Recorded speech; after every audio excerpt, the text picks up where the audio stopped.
Eyes front. What's up, Dr. Lee? It's all good, Mr. Miles. Glad to have you here. Thank you, sir. Why was he late? Guess he overslept. Well, why didn't you wake him? I'm not his mother, sir. I asked Mr. Miles why his roommate was late. He says he guesses he overslept. I asked why didn't you wake him, and he says he is not his mother. Section leaders, what is our concept? One band, one sound. One band, one sound. When one of us is late, we are all late. When one of us looks or sounds bad, we all look and sound bad. So what's the concept? One band. One sound. Y'all know what time it is. Grab a chair. Let me pour some water on y'all.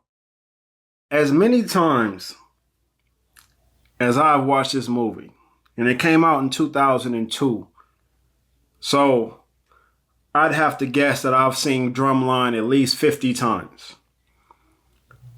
The only thing people ever take away from that scene is one band, one sound. When the most important phrase of that dialogue, by far, is why didn't you wake 'em? And so today, I'm here to ask, why didn't you wake 'em? You know what we're not doing anymore? We're not allowing you to denigrate our people if you have never tried to encourage them. We're not allowing you to chastise young brothers when you have never tried to lead them. We're not allowing you to cam up and hold anyone accountable without living up to that same standard. No exceptions. No one is above reproach. The next time you see one of these so-called brothers or so-called sisters speak ill of the young men and women in our communities, make sure you go check their channel out. Make sure they have at least one video where they're trying to give them guidance. And if they don't, call them out on it. Ask them a very simple question. Why didn't you wake them? Tell them these drums are for A&T Drumline only. P1, you are not P1. You are a crab. Your raggedy ass shit is over there. Gonna graduate in that white t-shirt. Damn! Y'all know why I always say, let me pour some water on you? You pour water on seeds so they can grow. You pour water on people to abruptly wake them. You pour water in your body to replenish it. You pour water on a substance to dilute it. You pour water on a surface to clean it. Are you helping these young people grow? Are you waking these young brothers up? Are you replenishing our young sisters with what their minds and bodies need? Are you diluting the negative messaging to our youth by pouring a positive message into them? Are you pouring with the intentions to clean our communities? Or are you following the trends and pouring on more shame? You cannot be bothered by the stains you neglect to clean. See, in the United States of America, your home could be clean everywhere else. But if you have really bad stained carpets, all people are going to talk about is how badly stained your carpets are. Your home could be clean everywhere else. But if you have dirty walls, all people are going to talk about is how dirty your walls are. Hell, your home could be spotless everywhere. Let a roach crawl on your wall. As soon as people leave your house, man, you see that big ass roach? Hell yeah, man, I saw that shit. I ain't eating shit over there. The reason why so many black Americans are bothered by their skin is because no matter how well educated, well mannered, or well presented they are, they're still being unfairly judged by the worst elements, aka the stained carpets of our collective home, since community bothers y'all so much. But the same elements that we're quick to point out as being unbecoming of us are the same elements that we ignore rather than clean up. Y'all talk about what these young brothers and sisters do. What have you done to correct it? See, I told y'all before, back when we was young and we went into the store and our pants was half off our ass, the old timers would tell us to pull our pants up. They tell us to stop cursing. They correct it in a heartbeat. Instead of the news reporting about what a 14-year-old, 17-year-old, or a 19-year-old did in a community, what should be reported around the community is what happened to that 14-year-old, 17-year-old, or 19-year-old in that community when they messed up. Oh yeah, man, he tried to rob an elderly woman. Boy, they beat him to within an inch of his life. But we know who's afraid of who in that dynamic. See, we can make videos complaining about how the majority of us are this and that all day long. But we'll never shake the image if we don't make a concerted effort to clean up the nonsense that the minority of us partake in. The entire reason that I speak to these minority spaces within our community is because that's what needs to be cleaned up. But it has to be a collective effort. Where's the collective cleanup effort taking place? There isn't any, because the logic many of you possess is to focus on advancing the majority of us who are by our own claims doing well, or to clean what's already clean.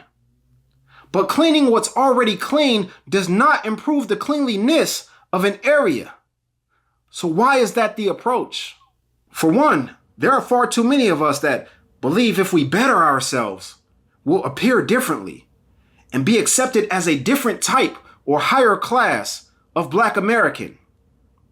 But what they fail to realize is, unlike India, America's caste system was not built on social status or class. It was built on race, with the Negro being at the bottom. That's why you can look in American history and see that we've been here for over 400 years, but you cannot identify a single time in that history where Black Americans were accepted in this country. Not one fucking year. That is why the poorest white man could always take solace in the fact that he was not a Black American. That's also why so many of the opinionated rich amongst us only talk down on us. They don't feel like they're better than anyone else. And that's what makes all of this so funny, because the successful, proper Black person needs the ghetto poor Black person in order for a difference to be seen. Without ghetto Black people, they will go the Sammy Sosa route. Just start bleaching their skin. But the reason they lash out at people beneath them is because they go out into this world and get treated no different.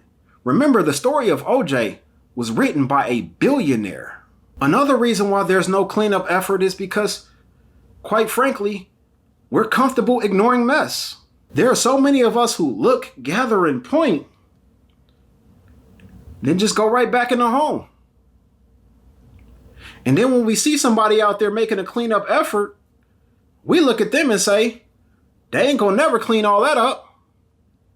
Instead of seeing their effort, going in the house, grabbing a trash bag, and getting out there with them. Y'all are the kids that were told to clean your room, and you stuffed everything under the bed. As long as nobody saw it, you were perfectly fine with letting it sit there. But things were much different for me. See, my mother's house had better been spotless when she got home. Let her walk into our room and see some shit stuffed under the bed. We'd have got stuffed under that bitch with it. But there are only two outcomes that can happen when a mess is made. You can clean it, or you can let it sit there.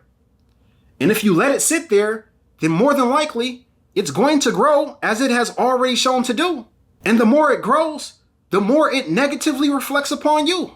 Because as Dr. Lee so eloquently stated, when one of us looks and sounds bad, We all look and sound bad. That's what we're seeing now in our community. We put off the cleaning and stuff shit under the bed so many times that it no longer fits. Now everyone who enters the room can see it and we're embarrassed by it. Now we have no choice but to clean it up. Instead of being outside with our friends, riding bikes and playing ball, we stuck in a room on a Saturday morning listening to that ball bounce, listening to that bike hit that makeshift ramp, while we sorting through trash under our bed, trying to make sure we don't throw away our favorite action figures. Something that would initially taken 10 minutes to clean up is taking us 2 to 3 hours now. But we're the only ones to blame because it was our mess to begin with. And yes, I said our mess, because if it did not affect you, you wouldn't complain about it. I've told countless stories on this channel of people cleaning me up, so to speak, as I grew. From Grip Grandmama teaching me how to walk into somebody's home, to Candace's father correcting me on how I needed to approach calling his home, to Terry Jenkins and Byron Goins correcting me on how I needed to approach the work environment. And I told y'all at the end of that video on how I learned who Byron's father was and why he went out of his way to help me. It's unfortunate that his father, Theron Goins, passed away last year, and it actually happened on my birthday. But I want to play this video for you guys so you guys can see what it looks like to clean up something before it becomes a mess. This is from Big Mitch's platform with his cousin, Marcus Allen. Who were some of the names that you heard constantly, you know, around that area that was, you know, not necessarily saying what they were doing, but, you know, who names that stood out that had, you know, somewhat of an influence on you in one way or another? Well, Gus, Big Gus. Big Gus was, I was a kid at the time, and I saw Gus walking through the Gerson, and I was like, man, I try to portray Gus all the way. I try to walk like Gus. I try to get me a trench coat like Gus.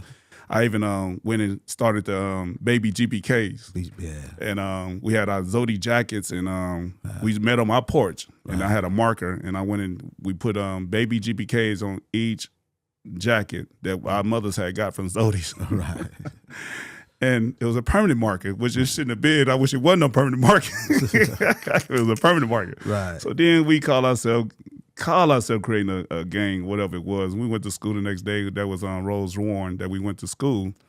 And we went to school the next day, and Mr. Goins, former city councilman and of North Las Vegas, he was actually our principal. Right. And he called us all to the office, who all had it on their back, and lined us up inside his office, told every last one of us to bend over the chair, and gave us all a SWAT, took our jackets, and sent us home.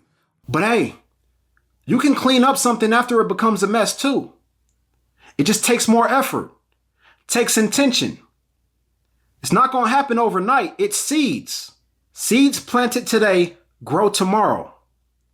We have to come up with some solutions, because just shaming them is not going to work.